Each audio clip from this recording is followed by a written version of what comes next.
Mudah-mudahan kamu baik-baik saja, Kak, ucapku ketika melihat kotak bekal yang aku siapkan untuk Cahaya masih utuh. Harapanku melihat Cahaya makan bersama Sanum malah tidak kesampaian. Aku juga belum tahu bagaimana keadaan anak itu ke depannya. Dengan perasaan dan pikiran yang terbagi, aku mengendarai mobil ke tempat di mana Sanum berada. Ada apa dengan dia? Tidak biasanya jadi malas belajar. Dulu pun pernah dia jatuh dan tetap mau melanjutkan sekolah dengan bujukan Safira. Sekarang, aku pusing sendiri memikirkan kedua putriku. Sampai di sekolah, aku langsung masuk ke area sekolah dan menemukan Sanum tengah duduk melamun. Di sampingnya, Safira tengah bicara, membujuk anak itu agar mau kembali masuk ke kelas. Namun, jangankan bersedia, menjawab pun tidak. Sanum, ucapku, membuat sepasang mata itu mengerjap, menatapku. Bunda, ucapnya, langsung menghampiri dan memelukku. Kenapa nak? Lemes bunda, mau pulang, mau bobok saja. Aku melirik Safira yang memberikan isyarat dengan anggukan kepala kepadaku. Ya sudah, kalau sah mau pulang, pamit dulu sama ibu guru. Cium tangan dulu. Aku mengarahkan Sanum untuk bicara pada gurunya. Bu, Sanum izin pulang ya, ucap putriku lesu. Iya sayang, istirahat di rumah ya. Besok kembali sekolah lagi, oke? Sanum mengangguk lemah. Aku langsung berpamitan membawa Sanum tanpa ingin berbasa-basi terlebih dahulu. Sepanjang jalan pulang, tidak ada kata yang keluar dari bibir mungil itu. Sanum diam seribu bahasa, seperti anak yang tidak punya semangat hidup. Aku bingung sendiri dibuatnya. Dia tidak bicara, mengatakan inginnya. Badannya pun tidak demam sama sekali, masih pada suhu normal seperti biasanya.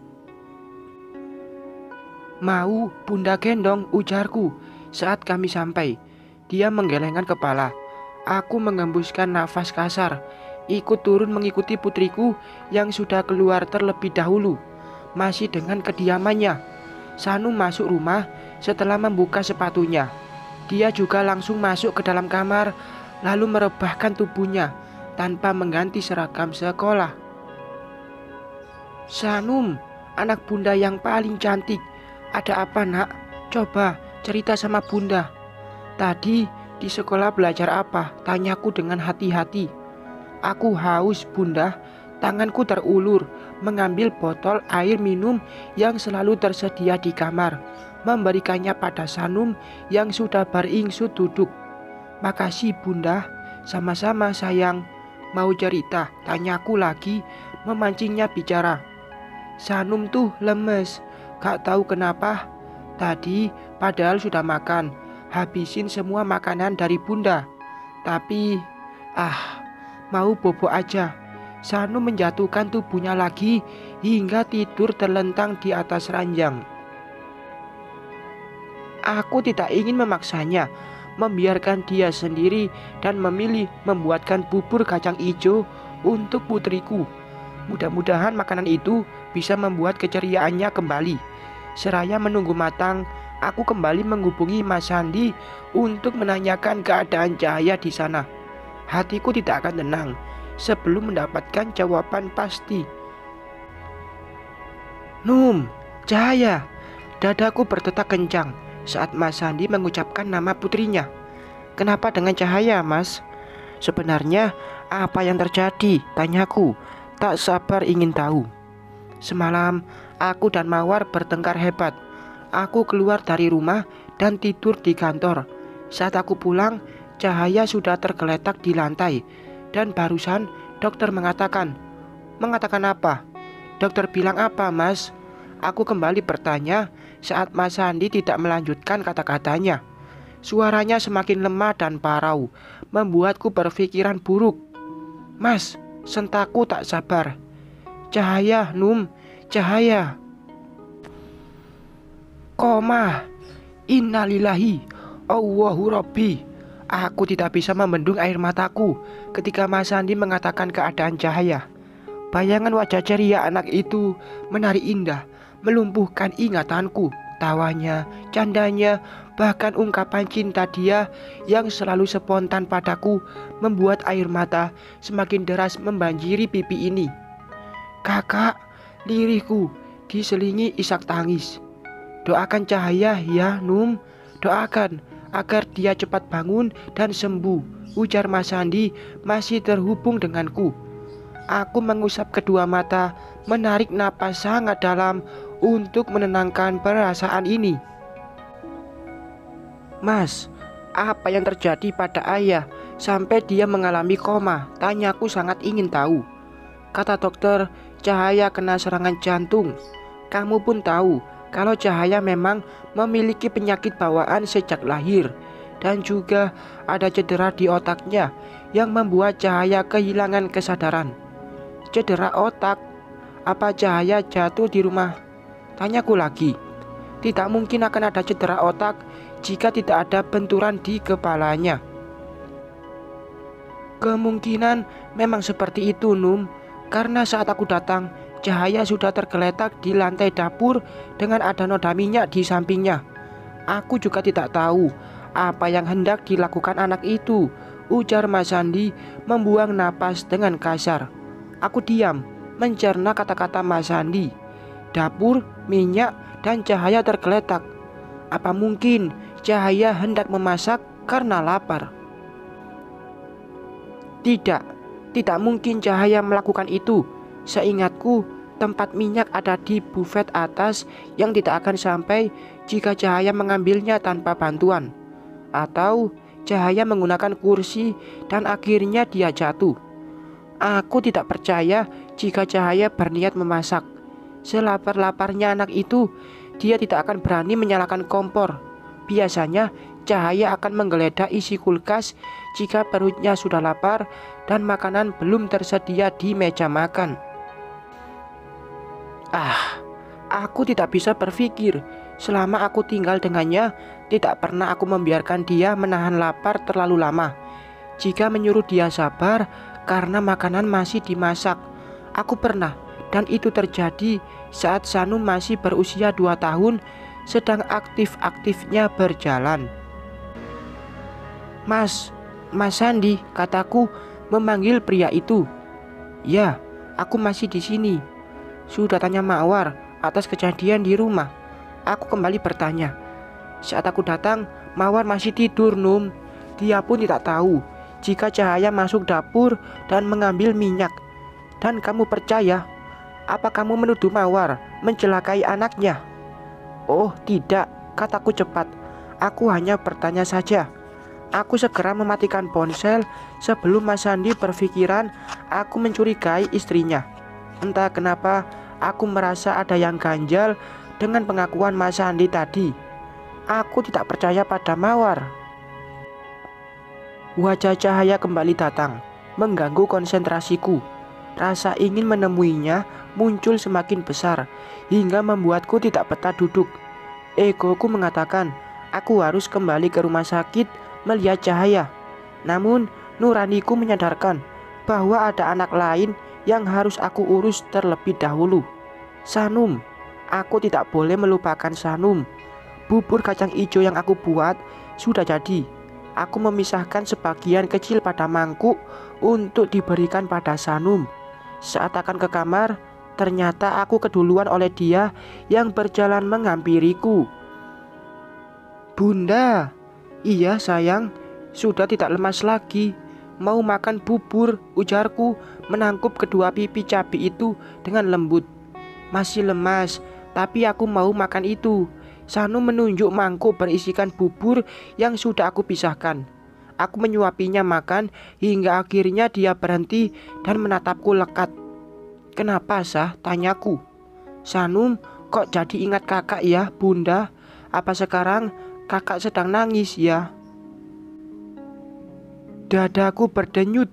Sekuat itukah ikatan batin antara adik dan kakak hingga Sanum bisa merasakan apa yang tengah terjadi pada Cahaya? Aku memaksakan tersenyum, Meskipun hatiku merasa ngilu membayangkan keadaan Cahaya sekarang ini.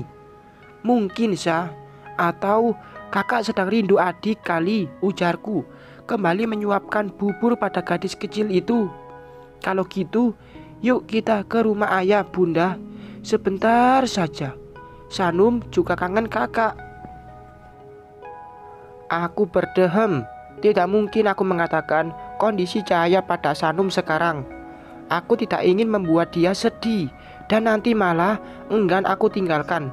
Rencananya aku akan menjenguk Cahaya setelah ibu dan bapak pulang dari toko, dan Sanum tidak mungkin aku bawa ke rumah sakit.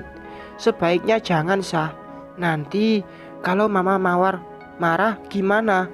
Terus kalau nanti kakak mau ikut sama bunda, siapa yang bisa nenangin kakak?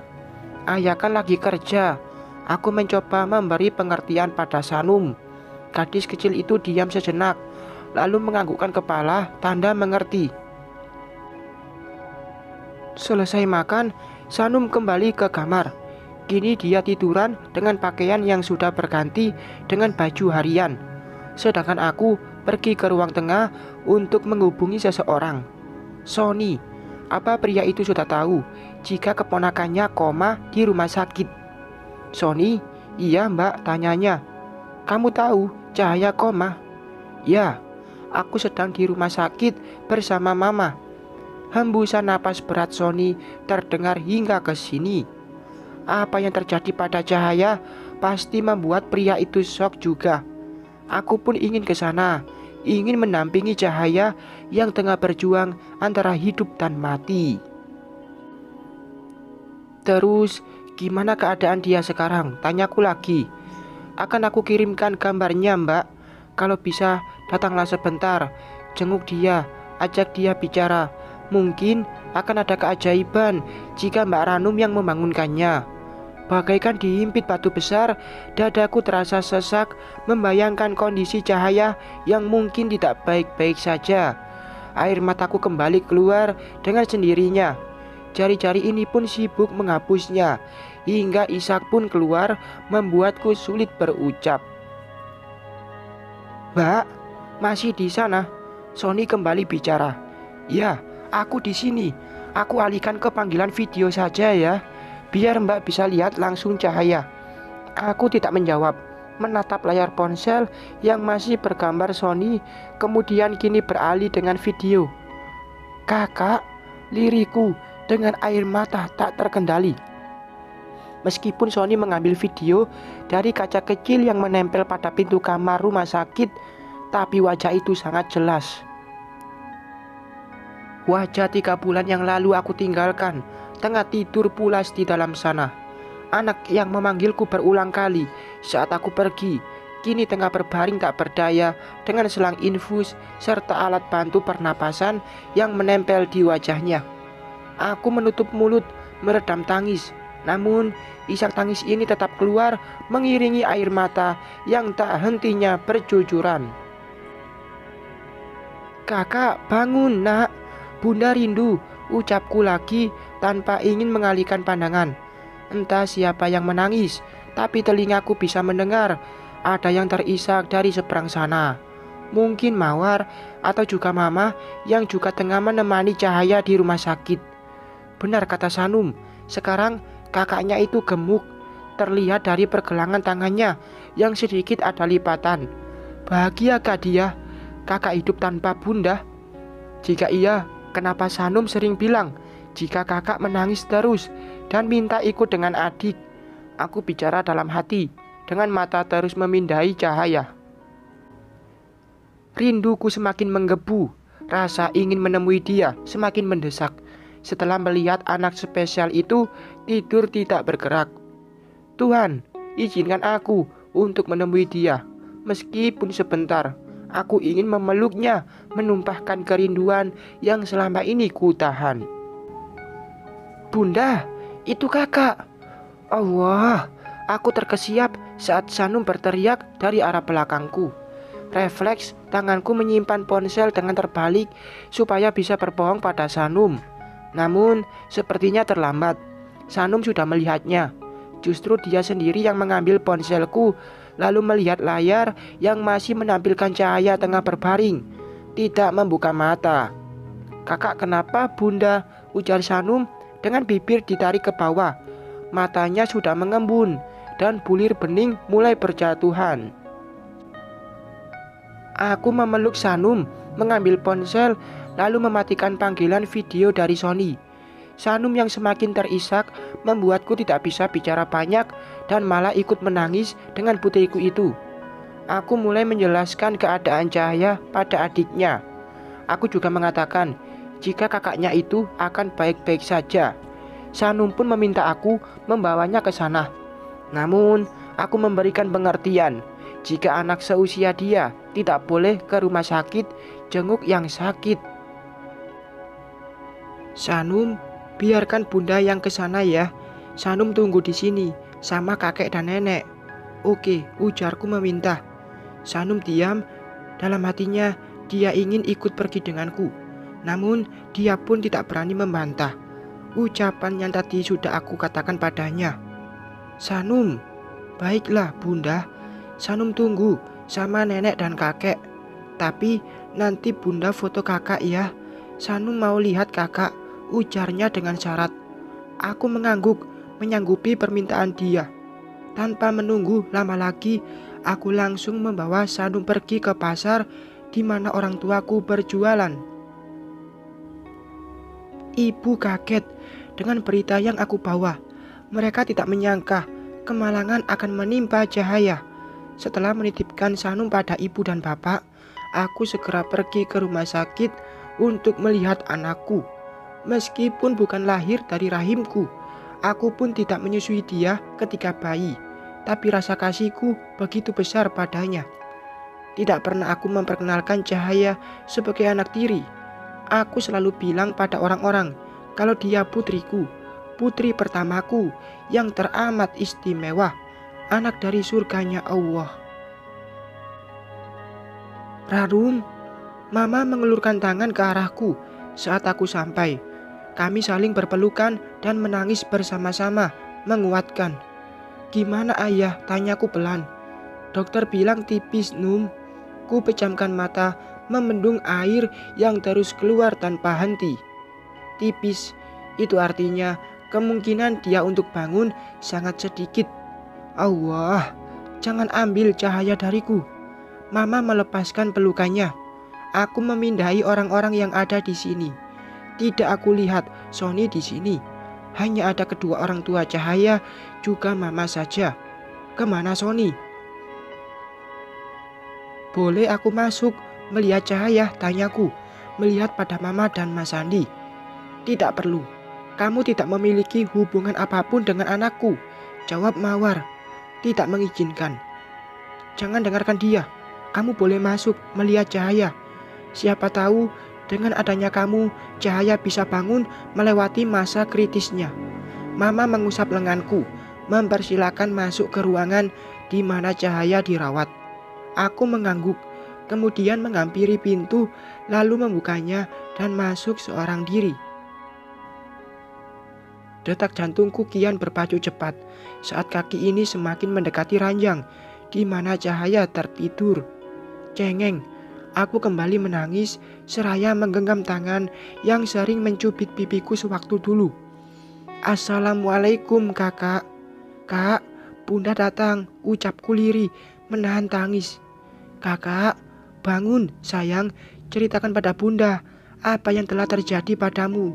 Bunda sudah di sini untuk mendengarkan cerita kamu, Nak. Yuk, buka matanya," ujarku lagi seraya mengusap mata. Bersambung.